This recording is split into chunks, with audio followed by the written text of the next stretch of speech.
Left side OMR, right side ECR. நடுவுல உங்க Stepstone Secret Plots. Beach Resort Plots, just 24 lakhs onwards. Call 96268 99268.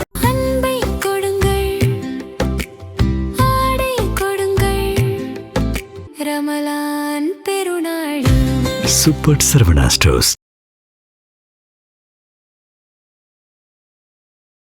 ஒருத்தரை பற்றி பேசுறது பெருசு இல்லை, எப்படி பேசுகிறாங்கன்றது தானே பெருசு. நல்ல விதமாக யாராவது பேசுகிறாங்களா? உண்மையிலே அந்த ரிப்போர்ட்டரோட வாய்ஸ் திரும்ப கேளுங்க. எவ்வளவு 30 பேர் அடே 30 பேர் செத்து போயிட்டான்டா அப்படின்னு கூப்பிடுறாரு. திரும்பி கூட பார்க்காம ஓடுறனா நீ என்ன மனிதன்? சொந்த மனைவி, கட்டின ஒய்ஃப், 2 குழந்தை பெற்று கொடுத்த தாய், அந்த அம்மாவை வந்து தப்பாக பேசுகிறேன். ஏன்னா அவங்க உரிமையை கேட்குறாங்க. நீ ஒரு கட்சி தலைவன் தானே, நாளைய தமிழ்நாட்டை வந்து நீ கிழிக்க போகிறேன்னு சொல்கிறியே, ஒரே ஒரு ட்வீட் போட்டு உன்னுடைய விர்ச்சுவல் வாரியர்ஸ், வல்கர் வாரியர்ஸ் அடைக்க முடியாதா உன்னால்? ஸோ அவங்களுக்கு வசமாக ஆதாரங்கள் நிறைய இருக்குது கையில். வீடியோ ஆதாரங்கள் இருக்குது, டாக்குமெண்டட் எவிடன்ஸ் இருக்குது, ஃபோட்டோ ஆதாரங்கள் நிறைய இருக்குது அவங்ககிட்ட இருக்குது, அவங்க பையன்கிட்ட இருக்குது. முக்கியமாக இந்த தமிழ் திரையுலகத்தோட ஒரு உச்ச நட்சத்திரமாக இருக்கார் ஒருத்தர். அவரோட ஒரு படம் வருது, அந்த படம் சரியாக போகலை அப்படின்ற செய்தி கேள்விப்பட்ட முதல் வாரத்தில் வீட்டு மொட்டை மாடியில் பார்ட்டி வச்சு கொண்டாடினவர் விஜய். அப்படிங்கிறத யார் சொன்னாங்க? அவருடைய கூட இருந்த நண்பர்கள் தான் சொன்னாங்க. அப்போ அங்கே இருந்த மீடியா நண்பர்கள் நம்ம ஃப்ரெண்ட்ஸு தான். சார் பக்கத்தில் நெருங்க முடியல சார், அப்படி ஒரு நாத்தம், எதை குடிச்சிட்டு வந்தாருந்தாலுமே தெரியலையேன்றாங்க. படத்தை முடக்கிறாங்க, அதை பற்றி பேச உனக்கு தைரியம் இல்லை. ஆனால் தமிழ்நாடு முதல்வர் வந்து பொதுவாக சொல்கிறார், எஸ்ஏசி வந்து இவரை பார்க்கணுன்னா அப்பாயின்மெண்ட் கேட்கணும். அதுலேயும் கூட அந்த அப்பாயின்மெண்ட் அவங்க அம்மாவுக்கு மட்டும் தான் கிடைக்கும், இவருக்கு கிடைக்காது. இவர் வெளியவே கேட்டுக்கு வெளியே கார்லேயே வெயிட் பண்ணி அவங்க அம்மா போய் பார்த்துட்டு வருவாங்க, இவங்க அப்படியே போயிடுவாங்க. இப்படித்தான் வந்து அவர்களுடைய ரிலேஷன்ஷிப் இருக்கிறதா சொல்கிறாங்க. அக்கா தங்கச்சியாகவும் இருப்போம், பொண்டாட்டியாகவும் இருப்போம் அப்படின்னு ஒரு பொண்ணு சொல்ல முடியுமா? என்ன மனநிலை அது? அப்போது என்ன மாதிரி மனநிலையை விஜய் வளர்த்து வச்சுருக்காரு? இதுக்கெல்லாம் காரணம் யார்? மூல காரணம் யார்? விஜயனுடைய ரசிகர்கள்னு சொல்லிக்கிற இந்த தற்குறி கூட்டம் மொத்தமும் பெரியவர்களை மதிக்காமல், வீட்டுக்கு அடங்காமல், நான் கேஸ் வாங்கிக்கிறேன்.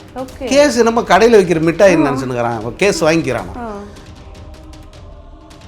இந்த படம் முழுக்க முழுக்க பிரச்சார படம் இது அப்படின்னு சொல்லிட்டா இந்த 500 கோடியை செலவு கணக்கில் காட்டணும் விஜய்.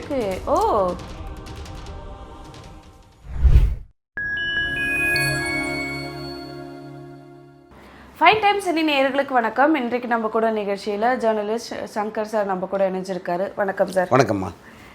விஜய் அரசியலுக்கு வந்த விஷயம், அதுக்கப்புறமா எங்கே பார்த்தாலும் விஜய் விஷயம் தான் சார் இருக்குது. அவங்களோட மனைவி வந்து மிகப்பெரிய ஒரு விஷயத்தை வந்து வெளிக்கொண்டு வந்தாங்க, எனக்கு விவாகரத்து வேணும் அப்படின்னு சொல்லிட்டு.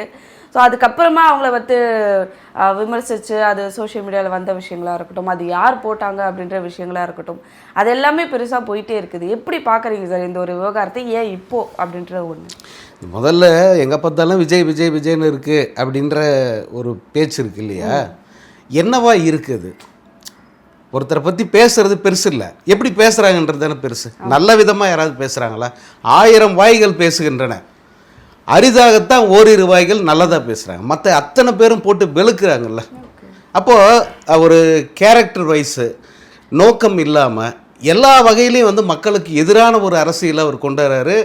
அந்த மாதிரி எதிர்மறையான விஷயங்களை செய்கிற ஒரு நபரை தான் அவர் வந்து பார்க்க முடியுது. எதையுமே நேர்மறையாக செஞ்சு அதில் பேர் எடுக்கிறது தான் பெரிய விஷயம். அதுதான் ஒரு தலைவனுக்கு அழகு, நல்ல குடிமகனுக்கு அழகு. இது நல்ல தலைவனாகவும் இல்லை, நல்ல குடிமகனாகவும் இல்லை. 42 பேர் செத்துட்டான், கூப்பிடுறாங்க, யோ 42 பேர் 30 பேர் செத்துட்டாங்கய்யா. அப்போ 30 பேர் தான் செய்தி. ஒரு செய்தியாளர் மனசுக்குள்ளே எவ்வளோ பரிதவிப்போட அவர் கூப்பிடுறார். உண்மையிலே அந்த ரிப்போர்ட்டரோட வாய்ஸ் திரும்ப கேளுங்க. எவ்வளவு 30 பேர் அடே 30 பேர் செத்து போயிட்டான்டா அப்படின்னு கூப்பிடுறாரு. திரும்பி கூட பார்க்காம ஓடுறனா நீ என்ன மனிதன்? அதைத்தான் எல்லாரும் பேசுகிறாங்க. உங்கள் கூட்டத்தில் தொடர்ச்சியாக சாப்பிட்றாங்க, அதைத்தான் எல்லாரும் பேசுகிறாங்க. நீ கண்டுக்க மாட்டேன்ற. இது இன்றைக்கி ஒரு பையன் உயிருக்கு போராடிக்கிட்டு இருக்கான். அதாவது 5 பேர் காயமடைஞ்சிருக்காங்க, ஒரு பையன் உயிருக்கு போராடிக்கிட்டு இருக்கான். எதுவுமே பேசலையே. அது ஒரு அறிக்கை, ஒரு ட்வீட் போடுறதுல என்ன வந்துட போகுது? சொந்த மனைவி, கட்டின ஒய்ஃப், 2 குழந்தை பெற்று கொடுத்த தாய், அந்த அம்மாவை வந்து தப்பாக பேசுகிறேன். ஏன்னா அவங்க உரிமையை கேட்குறாங்க. இதில் யாராவது தப்பு, சட்டப்படி தப்பு, அல்லது விஜய்க்கு எதிராக சதி பண்ணிட்டாங்க அப்படிதான் சொல்ல முடியுமா? 5 வருஷம் கொடுமையை அனுபவிச்சுட்டு இதுக்கு மேலே பொறுக்க முடியாது, இத்தனைக்கும் பல சமாதானங்கள் பேசின பிறகு கூட பொறுக்க முடியாது அப்படின்னு சொல்லிட்டு அந்த அம்மா வந்து அவங்க டிவோர்ஸ் கேட்குறாங்க. டிவோர்ஸுங்கிறது அவங்களுடைய உரிமை. அது இந்த உரிமையை கேட்ட ஒரு பெண்மணியை எப்படியெல்லாம் கேவலப்படுத்த முடியுமோ அவ்வளோ தூரத்துக்கு, அவ்வளோ கொச்சையாக, அவ்வளோ அசிங்கப்படுத்துகிறாங்களே. நீ ஒரு கட்சி தலைவன் தானே, நாளைய தமிழ்நாட்டை வந்து நீ கிழிக்க போறேன்னு சொல்றியே, ஒரே ஒரு ட்வீட் போட்டு உன்னுடைய விர்ச்சுவல் வாரியர்ஸ், வல்கர் வாரியர்ஸ் அடைக்க முடியாதா உன்னால? ஸோ இப்படி எல்லா வகையிலுமே வந்து ஒரு எதிர்மறையான ஒரு விஷயத்தை பண்ணிக்கிட்டு இருக்கிற, மக்களுக்கு எதிரான, சொந்த அந்த குடும்பத்துக்கே கூட எதிரான ஒரு நபராக இருக்கிறதுனால எல்லாரும் பேசுகிறாங்க. இப்படி ஒரு ஆளா, இவ்வளோ உயரமாக போயிருக்கான், இவ்வளோ வளர்ந்துருக்கான், இவ்வளோ பெரிய நடிகனாக இருக்கான், இவ்வளோ சம்பளம் வாங்குறான், என்னடா இவ்வளோ கொடுமையை வந்து பண்ணுறான், இவன் குடும்பத்தில் இருக்கிறவங்களே இப்படி பண்ணுறானே அப்படின்ற பேச்சு தான் விஜய் பற்றி எல்லா இடத்துலையும் பரவிக்கிட்டு இருக்கு. அவருடைய அரசியலை பற்றி சொல்கிறதுக்கு கூட இந்த ஒரு முன்னுரையே போதும்னு நினைக்கிறேன். அதில் அவங்க வந்து விவாகரத்து கேட்கும்போது அதில் போட்டிருந்தாங்க, நான் அவர் வந்து ஒரு நடிகையோட வெளிநாடு, ஆமாம், கள்ள தொடர்பு. அது கள்ள தொடர்பு இல்ல, அவங்க சொன்ன வார்த்தை, நம்ம சொல்லல. அந்த பெட்டிஷன்ல பாத்தீங்கன்னா 24 இது குறிப்பிட்டிருப்பாங்க. அதுல ஒண்ணு வந்து அந்த நடிகையோட வெளிப்படையாகவே கள்ள தொடர்புல இருக்காரு அப்படிங்கிறாங்க அவங்க. ஓகே, அதுல வந்து அவங்க போட்டோ வந்து அவங்க போடுறாங்க, இதை வந்து அவர் எதுவுமே சொல்லல, இது மூலமா எனக்கு என்னோட குழந்தைங்களுக்கு வந்து ரொம்பவே மன உளைச்சல் ஆகு அப்படின்ற விஷயம் சொல்லியிருந்தாங்க. இன்னொன்னு குறிப்பிட்டு சொல்லியிருந்தாங்க, நான் அந்த நடிகை யாரு அப்படின்றவங்களை கூட நான் மனுதாரராக சேர்க்க வாய்ப்பு இருக்கு அப்படின்னு சொல்லியிருந்தாங்க. இது எப்படி பாக்குறீங்க சார்? யார் அந்த நடிகை? அது ஊரறிஞ்ச ரகசியம், அது எல்லாருக்குமே தெரியும். கேள்வி கேட்குற உங்களுக்கும் தெரியும், எனக்கும் தெரியும், பார்க்குற அத்தனை பேருக்குமே தெரியும். இப்போ 100 பேரில் ஒருத்தர் கூட தெரியாதுன்னு சொல்ல மாட்டாங்க, அவ்வளோ பேருக்கும் தெரியும் அந்த நடிகை யாருன்னு. ஏன்னா லீகலாக வந்து சில நேரங்களில் அந்த ஒரு தன்னுடைய அந்த பர்சனல் இதை ப்ரொடெக்ட் பண்ணுறதுக்காக சிலர் திடீர்னு வந்து ஒரு கிளைம் எடுப்பாங்க, என் பேரை வந்து டேமேஜ் பண்ணிட்டாங்க, அதனால் வந்து இவங்க மேலே நான் ஷூ பண்ண போகிறேன், மான நஷ்ட வழக்கு தொடுக்க போகிறேன்னா உங்கள் சேனலுக்கும் ஆபத்து, பேசுகிற எல்லாருக்குமே வந்து பிரச்சனை அது. அதனால் இப்போ பேர் சொல்ல, இதுக்கு முன்ன வரைக்கும் எல்லாரும் சொல்லிட்டு தான் இருந்தாங்க, இப்போ யாரும் சொல்கிறதில்ல. அந்த நடிகை யாருங்கிறது எல்லாருக்குமே தெரியும். தேவைப்பட்டால் நான் பேரோட வந்து நான் அவங்கள எதிர்மனுதாரராக நான் பிரதிவாதியாக சேர்த்துக்கிறேன் அப்படின்னு சங்கீதா வந்து சொல்கிறாங்க. ஸோ அவங்களுக்கு வசமாக ஆதாரங்கள் நிறைய இருக்குது கையில், வீடியோ ஆதாரங்கள் இருக்குது, டாக்குமெண்டட் எவிடன்ஸ் இருக்குது, ஃபோட்டோ ஆதாரங்கள் நிறைய இருக்குது அவங்ககிட்ட, அவங்ககிட்ட இருக்குது, அவங்க பையன்கிட்ட இருக்குது முக்கியமாக. அதனால் வந்து அவங்க தைரியமாக சொல்கிறாங்க, நான் தேவைன்னா நான் இழுத்துருவேன், என்னை வந்து யாராவது தேவையில்லாமல் என்னை அசிங்கப்படுத்தினா அல்லது எனக்கு நேர்ந்த இந்த கொடுமைகள் எல்லாம் இல்லைன்னு யாராவது மறுத்து பேச வந்தாங்கன்னா நான் மொத்தத்தையும் வெட்ட வெளியே தெருவில் இழுத்து விட்டுருவேன் அப்படின்னு சொல்கிறாங்க அவங்க. இப்போ அவங்களோட பிள்ளைகள் எங்க இருக்காங்க சார்? அவங்களோட மகன் எங்க இருக்காரு? மகன் ஜேசன் வந்து இங்கே தான் இருக்காப்புல, சஞ்சய், இங்கே கேகே நகரில் தான் வீடு எடுத்து தங்கியிருக்காரு. மகள் வந்து அவங்க இப்போ இங்கே தான் சென்னையில் தான் இருக்கிறதா சொல்கிறாங்க. ஏன்னா அண்மையில் தான் வந்து அவங்களுடைய எஜுகேஷன் அதெல்லாம் வந்து முடிஞ்சது, அவங்க இப்போ சென்னையில் தான் இருக்கிறதா சொல்கிறாங்க. இப்போ ஒரு பேயிங் கெஸ்ட்டாக இங்கே தங்கியிருக்காங்க அவங்க. அவங்க அப்பா வந்து அரண்மனை மாதிரி வீடு கட்டி பெரிய பனையூரில் பெரிய ஒரு பண்ணையார் மாதிரி வாழ்கிற ஒரு தந்தை, 2 பசங்க, 2 பேரும் வந்து அவ்வளோ அறிவார்ந்த பிள்ளைகளாக இருக்காங்க. ஒருத்தர் படம் இயக்குறா, இன்னொரு அந்த பொண்ணு வந்து அது மாதிரி படிப்பு முடிச்சிருக்கு. 2 பேருமே வந்து எனக்கு பிடிக்காதது எது இந்த உலகத்துலன்னா அப்பான்னு சொல்கிறாங்களாம். அந்த அளவுக்கு வந்து அவங்க அந்த 5 ஆண்டு காலம் வந்து பூரண வெறுப்பில் வந்து அவங்க வந்து வளர்ந்துருக்காங்க பசங்க. இங்கே தான் இருக்காங்க. அவங்க அம்மாவும் வந்து இப்போ அண்மையில் வந்திருக்கிறதா சொல்கிறாங்க. ஓகே சார், இப்போ விஜய் அவர்களை பற்றி நம்ம சினி உலகத்தில் பார்க்கும்போது வந்து பார்த்தீங்கன்னா ரொம்ப அமைதியாக இருப்பார், ஷூட்டிங் ஸ்பாட்டில் கூட அதிகமாக பேச மாட்டார், ரொம்ப சாந்தமாக பொறுமையாக இருப்பார், தனியாக அவரோட உலகத்தில் இருப்பாருன்னு சொல்லி அவர் வந்து ரொம்ப அமைதியான ஒரு ஆளுச்சு. இவர் அப்படி பண்ணாருன்ற ஒரு கேள்வி வருது இல்லை சார்? ஏன்னா எல்லா மேடைகளில் பேசுகிறவங்க, அவங்க கூட ஒர்க் பண்ணவங்க, படத்தில் நடிச்சவங்க எல்லாருமே சொல்கிறதுனா அவர் அமைதியாக இருப்பார், அவர் வந்து என்ன யோசிக்கிறாரு, என்ன பேசுகிறாரு, ஒரு சிரிப்பு, அது மட்டும் தான் அப்படின்ற நிறைய இன்டர்வியூஸ்லாம் பார்த்துருக்கோம். இப்போ இந்த விஷயங்கள்லாம் வெளில வரும்போது அது ஒரு பார்த்தீங்கன்னா ஒரு கொஸ்டின் உருவாக்குதுல்ல, இவரா இப்படி? விஜயை வந்து நல்லா தெரிஞ்சவங்க சொல்லுவாங்க, அவங்க ஒரு ஊம குசும்பம் அப்படின்னு சொல்லுவாங்க. அதுதான் உண்மை விஜயோட இமேஜ். இப்போ ஒருத்தரை வந்து இந்த படப்பிடிப்பு தளங்களில் பார்க்குறாங்க, அமைதியாக உட்காந்துட்டு வாங்க ஸ்டார்ட் கேமரா ஆக்ஷன் உடனே போய் நின்று நடிச்சுட்டு திரும்ப வந்து அமைதியாக உட்காந்துட்டு இதை மட்டும் தானே பார்க்குறாங்க. அவங்க சக நடிகர்கள் கூட நடிக்கிறவங்க இதுக்கு மேலே போய் பார்க்குறதுக்கு அவங்களுக்கு பர்மிஷன் கிடையாது. அதற்கு மேலே போய் பார்த்தவங்களுக்கு தெரியும் விஜயோட உண்மையான கேரக்டர் என்னென்னா. அதில் விஜயோட நண்பர்கள் சொல்கிற அது ஒரு இந்த தமிழ் திரையுலகத்தோட ஒரு உச்ச நட்சத்திரமாக இருக்கார் ஒருத்தர். அவரோட ஒரு படம் வருது, அந்த படம் சரியாக போகலை அப்படின்ற செய்தி கேள்விப்பட்ட முதல் வாரத்தில் வீட்டு மொட்டை மாடியில் பார்ட்டி வச்சு கொண்டாடினவர் விஜய் அப்படிங்கிறத யார் சொன்னாங்க? அவருடைய கூட இருந்த நண்பர்கள் தான் சொன்னாங்க. அவங்க சொல்லி தானே வெளியே தெரியும், எல்லாம் தெரியாது இல்லை. ஸோ இதுதான் உண்மையான ரியலான அந்த ஃபேஸு. அதே போல் கூட வாழ்ந்த மனைவி 27 ஆண்டு காலம், அதில் 22 வருஷம் வந்து அவங்க குடும்பம் நடத்தியிருக்காங்க. அந்த 22 ஆண்டுகளில் விஜயனுடைய கேரக்டர் தெரியாது அந்த அம்மாவுக்கு. அவங்க தான் சொல்கிறாங்க, மோசமான நபர் இருந்தாலும் எங்களை இப்படி வந்து தவிக்க விட்டாரு, என்னை வந்து வீட்டிலே அடைச்சிட்டாரு, வெளியே போகிறதுக்கு கார் கூட வந்து எனக்கு மறுத்துட்டாரு. அவங்க ஓலா புக் பண்ணி போக முடியாது இல்லை, அவங்களுடைய ஸ்டேச்சருக்கு. யோசிச்சு பாருங்க, வீட்டில் வந்து ஒரே வீட்டில் கீழே மாடியில் வந்து அவங்க கீழே வந்து இவர் இப்படி தனித்தனி சமையல் நடந்தது. இந்த மாதிரியான கொடுமைகள் எல்லாம் வந்து அவர் இதே மாதிரி இந்த ஊம குசுமன்றது அதுதான். வெளியே பார்க்கறதுக்கு இப்படி ஒரு இமேஜை வந்து பில்டப் பண்ணி வச்சுக்கிட்டார்.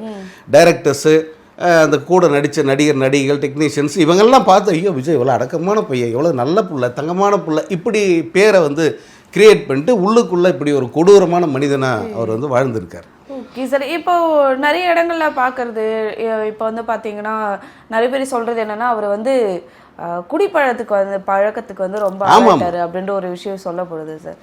அது உண்மைதானா? ஏன் அப்படி ஒன்று வரும்? இப்போ அது எந்த அளவுக்கு உண்மை அப்படிங்கிறத சொல்லணும்னா, நீங்கள் பல இதில் பார்த்துருப்பீங்க. இப்போ அண்மையில் இவர் இப்போ ஐயா நல்லக்கண்ணு அவர்கள் இறந்துட்டார். அவருடைய மரணத்துக்கு வந்து இவர் அஞ்சலி செலுத்த வந்தார். வந்த சுவடம் தெரியாது, போன சுவடம் தெரியாத அளவு வந்து போனார்ல. ஆயிரக்கணக்கான நபர்கள் வரல, பின்தொடரல, காரு பின்னாடி முன்னாடி எல்லாம் யாரும் ஓடி வரல. அந்த மாதிரி சொல்லாமல் கொள்ளாமல் வந்தால் யாரும் சீந்த கூட மாட்டாங்க.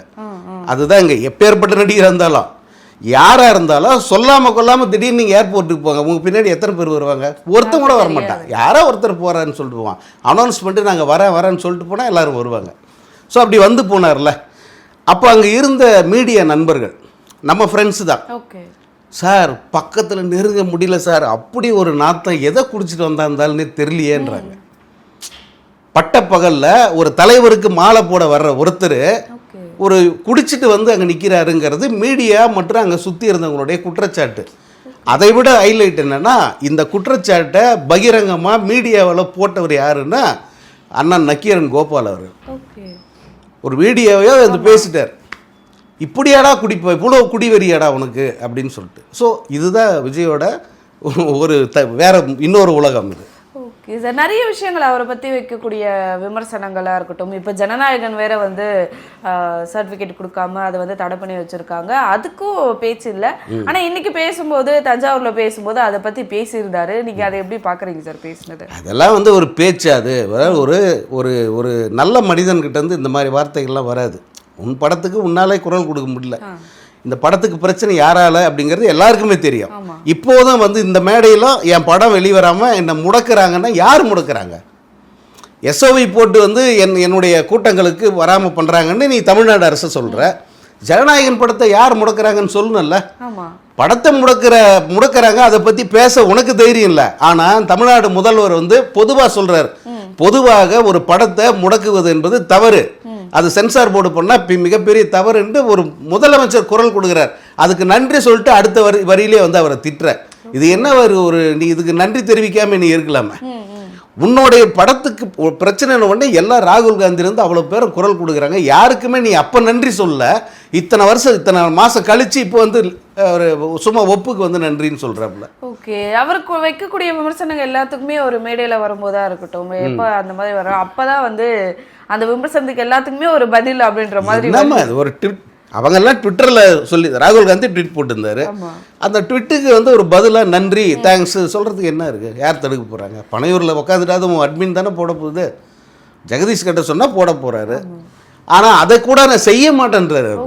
மனைவிக்கு இவ்வளோ பெரிய அவமானம் நடக்குது, அதுக்கே வந்து நான் தடுக்க மாட்டேன், நல்லா இன்னும் வந்து எவ்வளோ முடியுமோ அவ்வளோ வந்து அவங்கள அசிங்கப்படுத்துங்க அப்படின்னு சொல்லி தானே பார்க்குறாரு. ஓகே சார், இப்போ இந்த விவகாரத்தில் வந்து இந்த விவாகரத்து கேட்டிருக்காங்க இல்லையா, அதில் அவங்கக்கிட்ட வந்து சமரசமாக போயிடலாம், ஜீவாம்சம் வந்து அதிகமாக கொடுக்குறோம் அப்படின்ட்டு பேச்சுவார்த்தை போயிட்டுருக்கு அப்படின்றத அரசு புரசெல்லாம் எல்லாருமே சொல்லிட்டு இருக்காங்க. உண்மைதானா? இது நீதிமன்றத்துக்கு வருவாங்களா இல்லை இப்படியே பேசி முடிச்சிடுவாங்களா அப்படின்ற ஒரு கேள்வி. அவங்க 5 வருஷமாக இதுக்கு ட்ரை பண்ணுறதா சொல்கிறாங்க. 2022 ஒரு நெகோசியேஷன் போயிருக்கு, அதுக்கு அவர் ஒத்து வரல. அதுவும் குறிப்பாக ஜீவனாம்சம் தரமாட்டேன்னு சொல்லியிருக்காரு. அவங்க அன்றாட அந்த மந்த்லி ஒரு அமௌண்ட் தருவார்ல, அதையும் கொடுக்காம நிப்பாட்டிட்டு இருக்காரு. அதை அவங்க அவங்களுக்கு பணம் என்பது ஒரு பெரிதான விஷயம் இல்லை. ஏன்னா அவங்க பெரிய கோட்டீஸ்வரர் வீட்டு பொண்ணு தான். ஆனால் ஒரு மனைவியாக அவங்களுக்குள்ள உரிமையை வந்து அவங்க கேட்டு போயிடுறாங்க. 2 பசங்களை படிக்க வைக்கணும், அந்த அம்மா இங்கே சென்னையில் இருக்கணும், அதுவும் விஜயோட மனைவியை அந்தஸ்து அவங்க மெயின்டைன் பண்ணணும், இதற்கான செலவுக்கு பணம் கொடுன்னா அது தரல.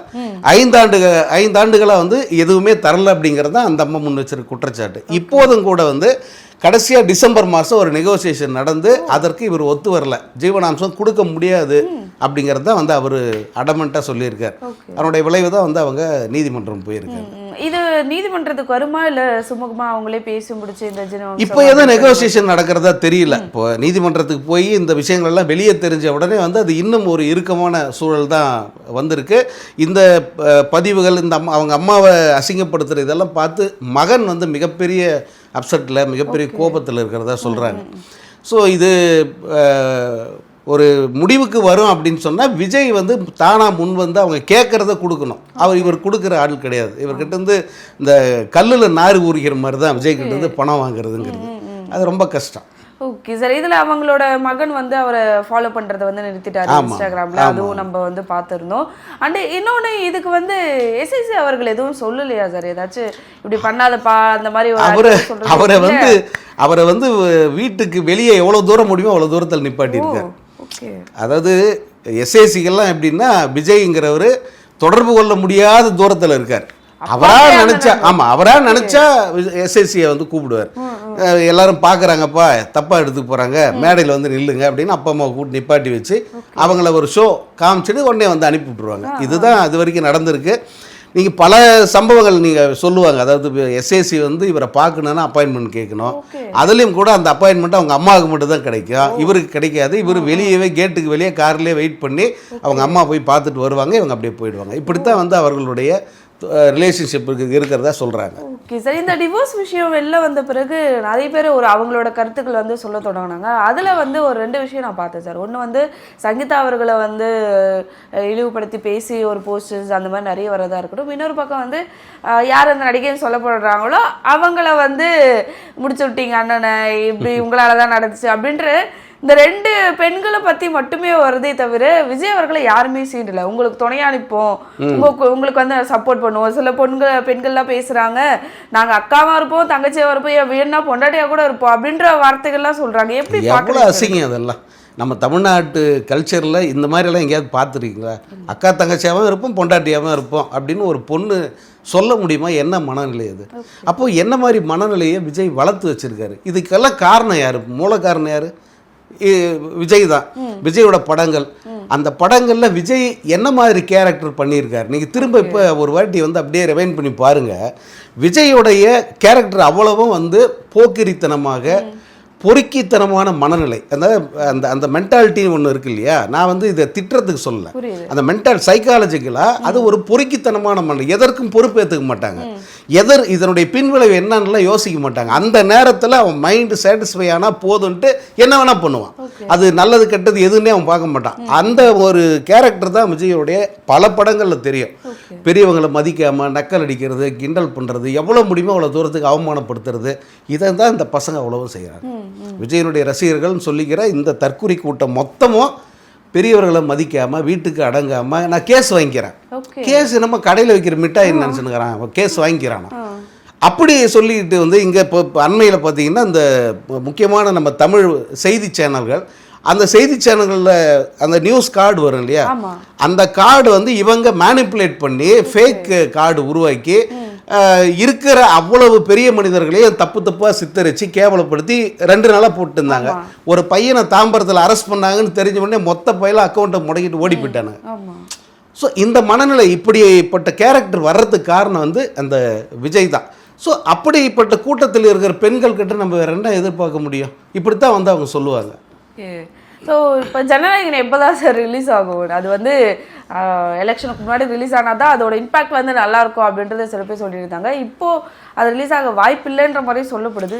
எப்படி? ஆமாம், ஏப்ரல் மாதம் அப்படின்னு கடைசியாக சொன்னது ஏப்ரல் மாதம். ஆனால் அதுக்கு ரிலீஸ் ஆகிறதுக்கு வாய்ப்பு இருக்கான்னு தெரியல. ஏன்னா சென்சார் போர்டு வந்து அந்த படத்தை வந்து அவங்க அந்த ஒரு கேஸை எடுத்துக்கவே மாட்டேன்றாங்க. அவங்க பார்த்து மறுதணி இப்போ கோர்ட்டில் கேஸில் வித்ட்ரா பண்ணிட்டாங்க. ஆமா. அப்போ சென்சார் போர்டு மறுபரிசீலனைக்கு எடுத்துக்கணும். இது வரைக்கும் எடுக்கிறத பற்றி அவங்க எந்த தகவலும் சொல்லலை. அப்படியே எடுத்தாலும் அவங்க 28 நாள் டைம் கேட்பாங்க, 4 வாரம் டைம் கேட்பாங்க. எப்போ எடுத்தாலும் 4 வாரங்களுக்கு டைம் வேணும்னு சொல்லுவாங்க. இப்போ நீங்கள் ஒரு வேளை நாளைக்கே எடுத்துக்கிட்டால் கூட அவங்களுக்கு 4 வாரம் டைம் வேணும். அதாவது 1 மாதம். இந்த மார்ச் முடிஞ்சு போயிடும், ஏப்ரல் மாதம் வந்துடும். ஏப்ரல் மாதம் படத்தை ரிலீஸ் பண்ண முடியுமான்னா இப்போ தேர்தல் நேரம், நடத்தை விதிகள் அமலுக்கு வந்துருச்சு, இந்த படம் முழுக்க முழுக்க பிரச்சார படம் இது அப்படின்னு சொல்லிட்டா இந்த 500 கோடியை செலவு கணக்கில் காட்டணும் விஜய். இது பிரச்சார படம் தானே, அவர் அரசியல் தலைவர் இல்ல, தேர்தலுக்கு இது உதவுது அப்படின்னு நினைச்சு இவங்க இங்க இருக்கிற கட்சிகள் கேஸ் போட்டாங்கனாலே இந்த 500 கோடியை வந்து தேர்தல் பிரச்சாரத்துக்கான செலவு அப்படின்னு எழுத வேண்டியதா போயிடும். விஜய் மாட்டிக்குவாப்ல. அதனால வந்து அந்த படத்தை தேர்தல் பிறகு வந்து ரிலீஸ் பண்ணிக்கலாம் அப்படிங்கிறது அவங்களுக்கு. சார் அப்படி ரிலீஸ் ஆச்சுன்னா எப்படி இருக்கும் சார்? ஏன்னா முழுக்க முழுக்க ஒன்றும் இருக்காது, அந்த படம் ஒன்றுமே கிடையாது. ஏன்னா அது ஒரு டப்பிங் இது ரீமேக் படம். அது என்ன அது அதன் பிறகு வந்து நிறைய பேர் அந்த பகவத் கேசரியை பார்த்துட்டாங்க. அதே தான் அப்படியே அச்சு அசலாக எடுத்து வச்சிருக்காங்க. கூடவே வந்து விஜய்க்காக ஒரு மணி நேரம் பில்டப் சீன் நிறைய அதில் வச்சிருக்காங்க. இப்போ அதையெல்லாம் வந்து கொஞ்சம் குறைச்சி தேர்தலுக்கு பிறகு இல்லை, அதனால் குறைச்சி விடுவாங்க. அவங்களுடைய கூட்டம் போய் கண்டிப்பாக பார்க்கும், அதெல்லாம் வந்து மிஸ் பண்ண மாட்டாங்க. மற்றவர்கள் பார்க்குறதுங்கிறது படம் நல்லா இருந்தால் பார்ப்பாங்க, இல்லைன்னா விட்டுருவாங்க. Okay sir. ஸோ நிறைய விஷயங்கள் பேசணும் இந்த இன்டர்வியூவில். ஸோ நிறைய விஷயங்களுக்காக பகிர்ந்துக்கிட்டீங்க. மிக்க நன்றி சார். நன்றிம்மா.